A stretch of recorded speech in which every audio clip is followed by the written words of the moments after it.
In certain moments of history, the entire weight of a civilization rests on the shoulders of a single man. His name was Gaius Julius Caesar.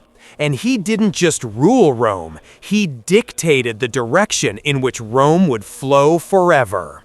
He was neither the natural leader of a noble elite, nor a product of the slave market.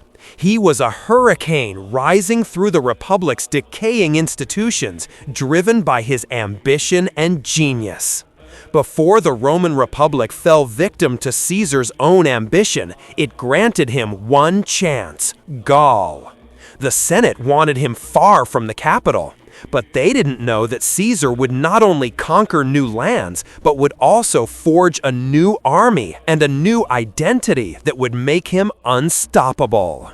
For 8 years, Caesar marched his legions to the farthest corners of Gaul, fighting hundreds of tribes. But his success wasn't just in his sword. Through his writings, Commentarii de Bello Gallico, commentaries on the Gallic War, he personally wrote his own heroic narrative for the Roman people. He didn't just subdue the Gauls. Twice, he sailed into the unknown, to the misty shores of Britain. He crossed the Rhine River to intimidate and challenge the Germanic tribes. He was literally redrawing Rome's military map. The siege of Alea was the pinnacle of his military genius.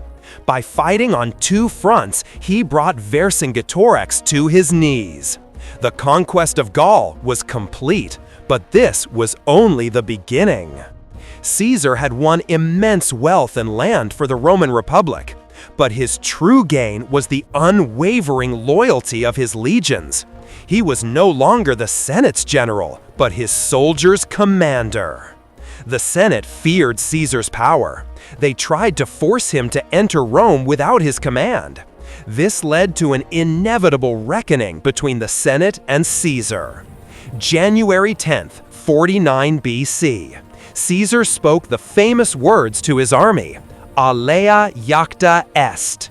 When he crossed the Rubicon, he was violating not only a geographic boundary, but also the centuries-old tradition of the Roman Republic. The Civil War began.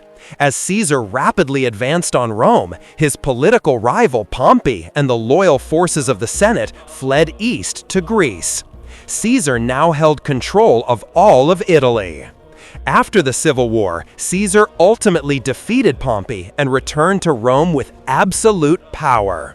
He declared himself Dictator Perpetuo. His reforms, rather than restoring the Republic, were paving the way for rule by a single man. Yet, not everyone was ready to tolerate his greatness. For those who believed in the spirit of the Republic, Caesar was not a hero, but a tyrant.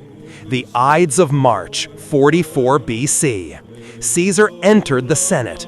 He was attacked by 60 assassins determined to save the tradition of the Republic. 23 stab wounds. With his death, the last hope for the Roman Republic also perished.